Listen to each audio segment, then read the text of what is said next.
Hello and welcome to Inside the Box Dioramas. In this video, I'm going to show you how I made this autumn tree diorama, so sit back, relax, and I hope you enjoy watching this come to life. So I began by making the tree, and let me tell you, this is the first time I had ever attempted to make one. I didn't film the making of the tree, and this is the only photo I have of its early stage, but I learned how to make the tree by scouring the internet for ideas and mostly using the techniques demonstrated in another YouTube channel. I've added a link to this video below, so if you're interested, check it out. From the beginning, I always knew that the leaves were going to be the main characters in this diorama. I made them using tissue paper, which was soaked in different shades of acrylic paint using browns, ochres, yellows and oranges. Then used a maple leaf punch to create the shape. I created two main leaf colours, dark leaves for the first layer and then autumn coloured leaves for the top layer and for the tree itself. I must have punched nearly 50 A4 pages of tissue paper to make the leaves. And the process of punching all of those hundreds, maybe thousands of leaves took a really long time.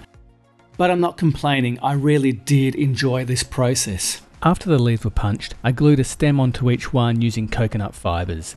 The basic process for attaching them to the tree was to cut the stem to length, dip the end in super glue and attach randomly to the branches.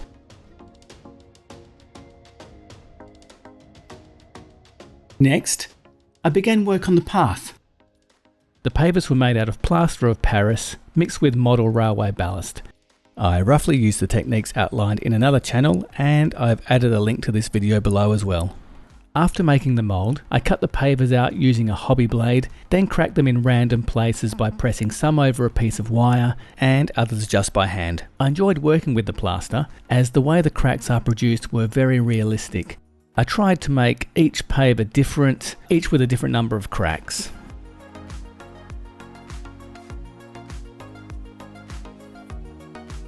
Next, I tested the position of each paver, 1 to make sure the spacing was correct, and 2 to make sure that each paver looked visually attractive next to its neighbour. At this stage, I had the lamppost planned to go behind the tree, so I wanted to angle the pavers randomly so some would hopefully catch the lamplight and others be angled away slightly and create shadow. To do this, I simply put blue tack under some and left others as they were. When I was happy with the arrangement, I glued them to the base with PVA and left the glue to totally dry. After the path was set, the plaster was softened a little by brushing it with water. I then roughed up the surface with an old toothbrush. This helped to enhance the cracks and to expose some of the ballast embedded into the plaster. I also used a clay sculpting tool to round the sharp edges of the pavers and to add some chipping and surface variations.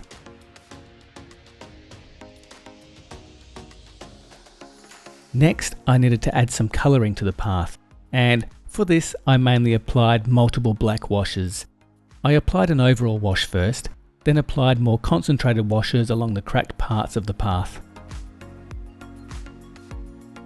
I found that if you're doing this for the first time, don't be worried if the wash looks really dark when you apply it. It will dry much lighter, and it also depends on how much paint is in the wash.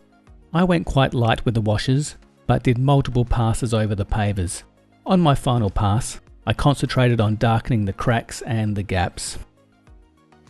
After the washes were dry, I mixed some dirt with water and brushed it over. I did this to add some texture to the last layer of weathering. Now that the path was done, I began covering the rest of the base. I was aware that this would not show, as the entire area would eventually be covered with leaves. However, I wanted to experiment with a technique I'd seen online, and I'm sure this will be useful in the future. For this, I basically mixed real dirt with PVA and water, and this was then spread over the surface.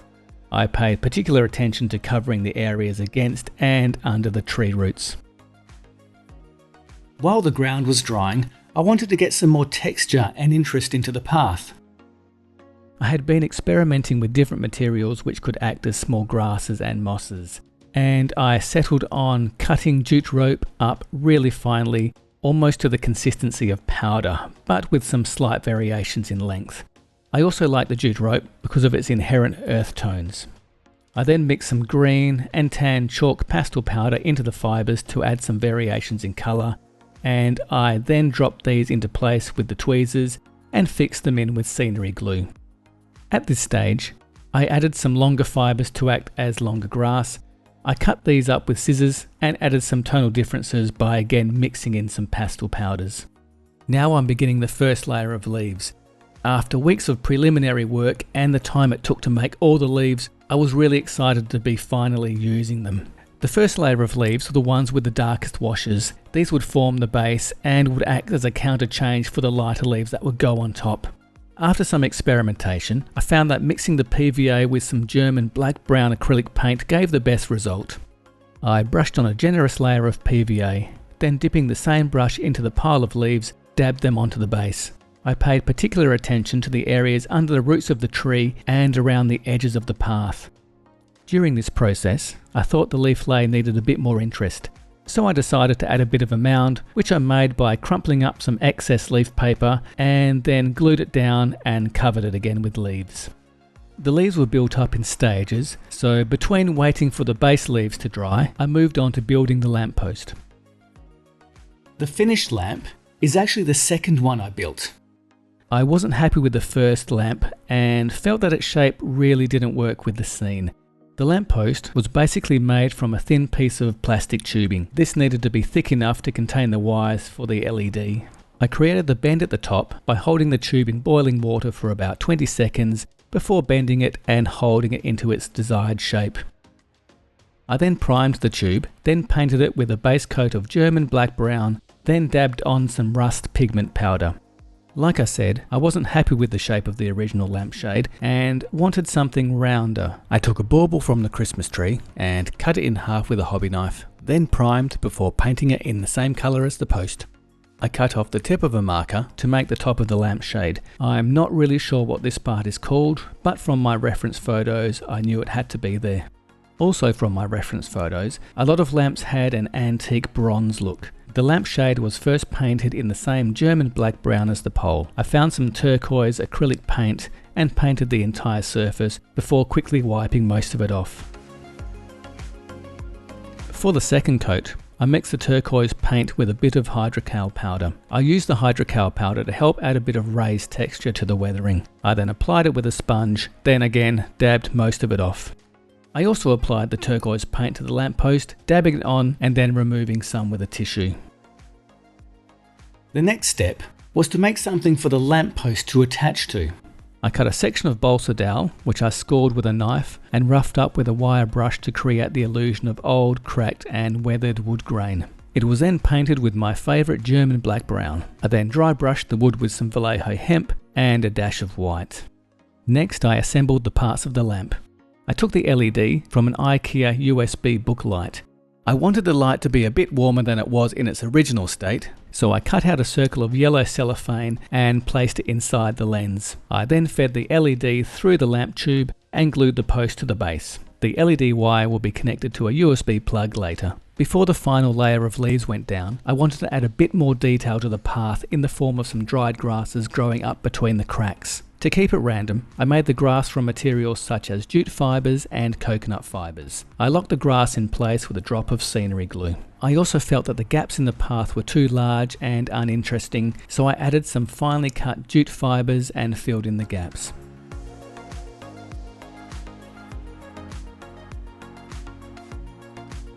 Here I'm just lightening some areas of the path with some white chalk pastel powder.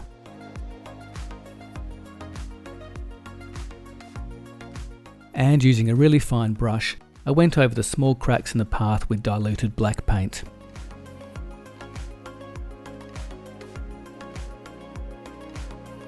Then just a bit of touching up to the tree roots with some chalk pastel colours, mainly adding touches of green to simulate moss. Okay, now I'm happy with the base layer and ready to add the top layer of leaves.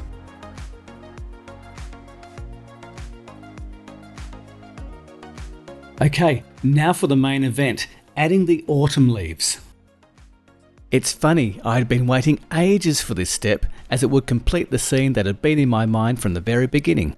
As I showed you before, the darker layer of leaves were just slopped on using lots of PVA, but I wanted the top layer to have more of a softer look, so soaking them in glue wasn't going to work. I tried a few different methods of sticking the leaves down, and ultimately settled on what I call the sprinkle method. I also found that adding the leaves first, then adding scenery glue flattened them out too much, which I didn't really like because looking at fallen leaves in real life, I noticed that they're not entirely flat. While I was sprinkling the leaves on, I was careful not to cover the entire base because I wanted some of the darker leaves underneath to show through. I didn't take too much footage of this stage because it's basically me just sprinkling the leaves around. But what I'm doing here is just getting the leaves down and separating them a little with a toothpick just to avoid them clumping up when I add the scenery glue.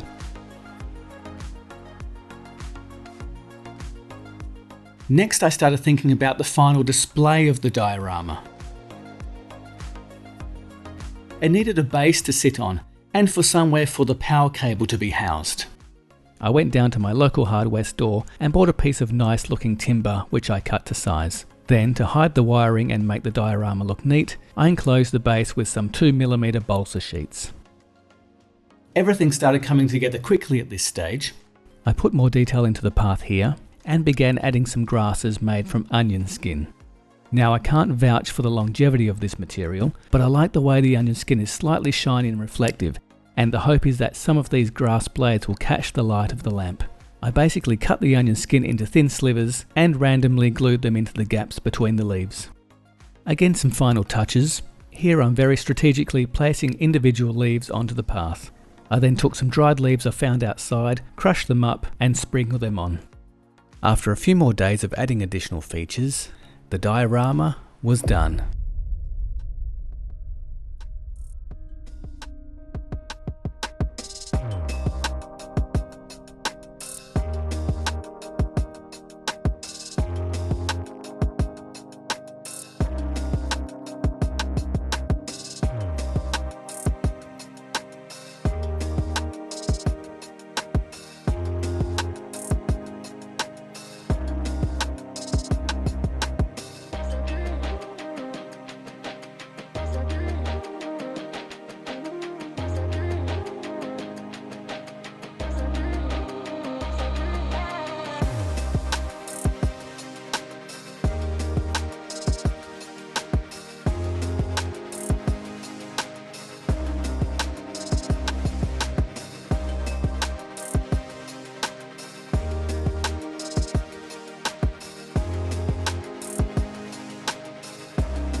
I hope you enjoyed this video and thank you so much for watching. Please subscribe if you're interested, as I plan to be posting more videos very soon. Until then, bye for now.